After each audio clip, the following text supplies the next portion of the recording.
Hi అండి, good morning. Sunday special అండి. ఈరోజైతే నేను స్పెషల్స్ చాలా చేశానండి. గారి వేసాను, ఇడ్లీ వేసాను, టమాటా చట్నీ, పుట్నాలు పల్లి చట్నీ, చాలా రకాలు చేశానండి. అంటే ఇంటి దగ్గర పని చేస్తున్నారండి. అదంతా ఒక స్లాబ్ పగలగొట్టి అవన్నీ తీస్తున్నారు. అదంతా మీకు డీటెయిల్గా వేరే వీడియోలో చెప్తానులేండి. ఇక్కడ ఏంటంటే నేను వాళ్ళ కోసం టిఫిన్స్ తయారు చేస్తున్నాను. ఫస్ట్ టమాటాలు కట్ చేసి ఒక 1/2 కేజీ టమాటాలు, అందులో ఒక చింతపండు రెబ్బ, కొద్దిగా ఉప్పు, ఒక 5-6 ఎండుమిరపకాయలు, ఒక 5-6 వెల్లుల్లి రెబ్బలు వేసి చక్కగా ఒక నూనె చుక్క వేసండి, కొద్ది వాటర్ వేసి బాగా ఉడకనివ్వాలండి.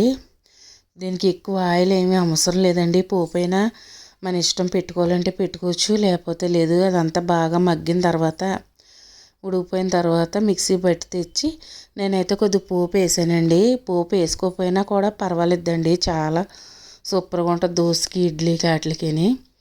ఆ తర్వాత పక్క పొయ్యి మీద ఇడ్లీ పెట్టేశానండి. తర్వాత ఈ పక్కనే దోశలకి గారెలు వేసేస్తున్నానండి. పొద్దుటే టిఫిన్ పెట్టేసామనుకోండి 8-8:30కే, వాళ్ళ పని వాళ్ళు చేసుకుంటారు కదా, దానికోసమని.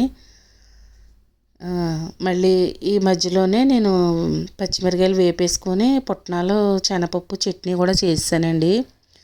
2 రకాల చట్నీ ఫస్ట్ మీకు చూపించాను కదా. తర్వాత నాటుకోడి వేపుడండి, కర్రీ కాదు, ఫ్రై. ఫస్ట్ నాటుకోడిలో కొంచెం ఉప్పు, కారం, నూనె వేసి ఉడకబెట్టేసి పక్కన పెట్టేసుకున్నానండి. తర్వాత ఉల్లిపాయలు అనేవి బాగా వేగిపోయిన తర్వాత ఉప్పు, కారం వేసి ఉడకబెట్టి, పసుపు, ఉప్పు, కారం వేసి నేను నాటుకోడి అనేది ఒక 1/2 కేజీ ఉంటుందండి, ఉడకబెట్టేసాను. మరి ఫ్రై అంటే ఉడకబెట్టి చెయ్యాలండి, అలా చేస్తేనే ఫ్రై అనేది బాగుంటుంది. తర్వాత అందులో అల్లం వెల్లుల్లి పేస్ట్ కూడా వేసానండి నేను మాంసం ఉడకబెట్టేటప్పుడు. అందుకే ఇందులో ఒక స్పూను పచ్చి మసాలా వేసాను. ఇంకా అల్లం వెల్లుల్లి పేస్ట్ ఇప్పుడు వేయాల్సిన అవసరం లేదండి, ఎందుకంటే మనం ఇందాక చికెన్ ఉడకబెట్టేటప్పుడు వేసాం కాబట్టి. చక్కగా తర్వాత పచ్చి మసాలా వేసి కొంచెం ఉప్పు, కారం అన్నీ చూసుకొని అది అలా ఫ్రై చేస్తూ ఉండాలండి. ఫ్రై అనేది మనకి దగ్గరికి వచ్చేయాలి. గ్రేవీ కర్రీ కాదు కదా. దీనికి నేను సాంబార్ పెట్టానండి. కొంచెం కరివేపాకు వేస్తే ఏ చికెన్ ఫ్రైకైనా సూపర్గా ఉంటుందండి. అందులో నేను నాటుకోడి ఫ్రై అంటే ఇంకా సూపర్గా ఉంటుంది. చూసారు కదా, ఫ్రై అనేది రెడీ అయిపోయింది. మనం చికెన్ ముందుగా కానీ ఉప్పు, కారం అన్నీ వేసి ఉడకబెట్టేసామంటే 10 నిమిషాల్లో చికెన్ ఫ్రై అనేది రెడీ అయిపోతుందండి. ఎంత నాటుకోడి అయినా సరే మనం ఉడకబెట్టి పక్కన పెట్టుకుంటే 5 నిమిషాల్లో ఫ్రై, 10 నిమిషాల్లో రెడీ అయిపోతుంది. చూసారు కదా, ఫ్రై అనేది రెడీ అయిపోయింది. దీన్ని పక్కన పెట్టేసి ఈసారి మనం సాంబార్ ఎలా పెట్టుకోవాలో చూద్దాం. యాక్చువల్గా అయితే ఈ చికెన్ ఫ్రై అనేది వీడియో మొన్న ఇప్పుడుదోనండి, అది పెండింగ్లో ఉండిపోయింది, పెట్టడానికి అవ్వలేదు. అందుకే ఈరోజు ఇంక్లూడ్ చేసేస్తున్నాను నేను. చక్కగా సూపర్గా వచ్చిందండి. నాటుకోడి ఫ్రై అంటే ఎవరికి ఇష్టం ఉండదండి, ఎమ్మీగా ఉంటుంది, తినడానికి సూపర్గా ఉంటుంది. ఇది ఒక 4 రోజుల క్రితం వీడియో అండి, కానీ ఇప్పుడు పోస్ట్ చేయవలసి వస్తుంది. దాని వీడియో ఉందన్న సంగతే మర్చిపోయాను నేను పక్కన పెట్టేసి.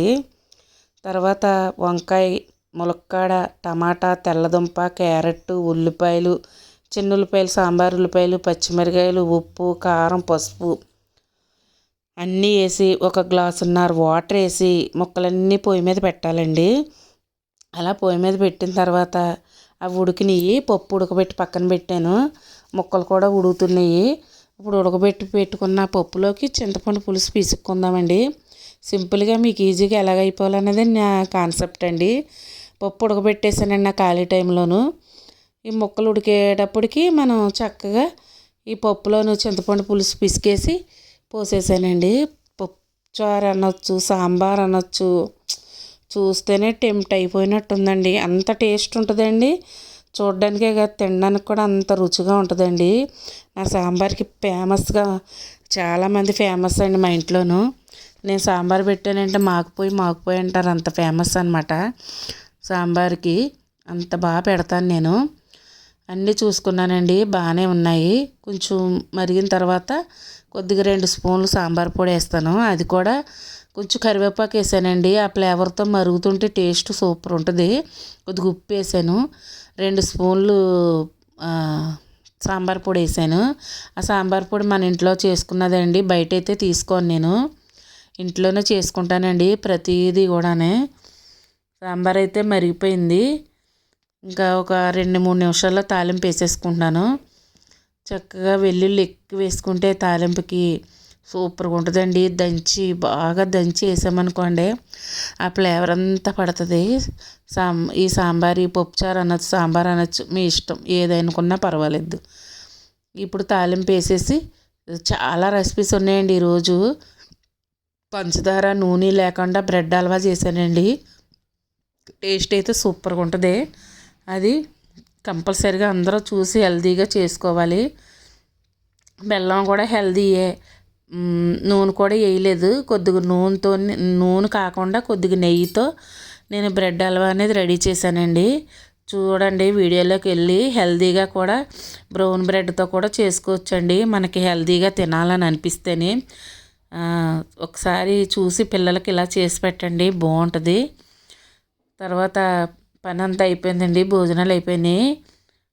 యాక్చువల్గా ఇది సండే రోజు అండి పప్పుచారు పెట్టాను.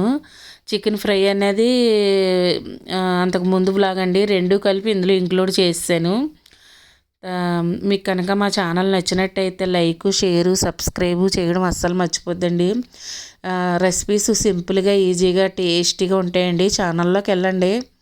మీకు నచ్చినాయి అని అనిపిస్తే లైక్ చేయండి, షేర్ చేయండి, సబ్స్క్రైబ్ చేయండి.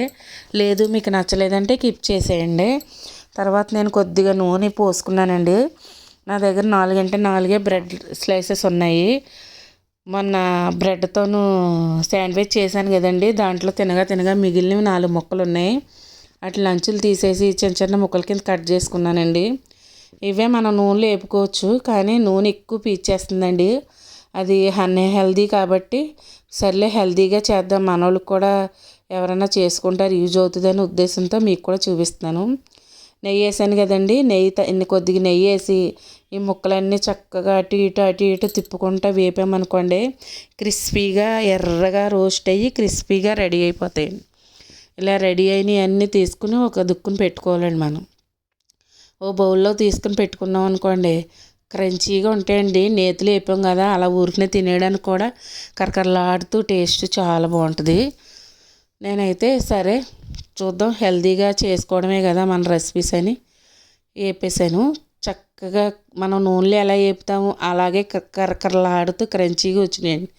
నేను ఒక 100 గ్రాములు స్కూప్ అండి బెల్లం ముక్క, అలాంటివి ఒక 2 ముక్కలు వేసుకున్నాను. మ్యాక్సిమం ఒక 200 గ్రాములు ఉంటాయి. అవి యాలకుల బెల్లం అండి. అది టీకి కేజీ ప్యాకెట్ 100 రూపాయలండి. యాలకులు వేసి రెడీ చేస్తారు. ఆ బెల్లం కరిగిపోయి మనకి కొంచెం పాకం వస్తుంది అనే టైంలో, కరిగి తీగి వస్తుంది అనే టైంలో నేను ఈ ముక్కలన్నీ వేసేసానండి. వేసేసి దాన్ని ఉడకబెడుతున్నాను. అబ్జర్వ్ చేసుకుంటుంది కదా పాకం అని. తర్వాత పక్కనే నల్ల కిస్మిస్, జీడిపప్పు, కొద్దిగా నేతులు వేపుకున్నానండి. అవి కూడా పక్కన ఉన్నాయి. ఉదయం నుంచి అలా నైట్ వరకు ఏదో ఒకటి అలా చేస్తూనే ఉన్నానండి. అలా చేస్తూ సాయంత్రం వరకు అన్ని వంటలే. ఇది ఉడుకుతుందండి, దగ్గరికి వచ్చేస్తుంది. ఈ టైంలో నేను వేపు పెట్టుకున్న కొంచెం డ్రై ఫ్రూట్స్ వేసానండి. అవి కొంచెం మెత్తపడతాయి, ఉన్నాయి పైన వేసుకుంటే క్రంచీగా చక్కగా తగులుతాయి నోటికి.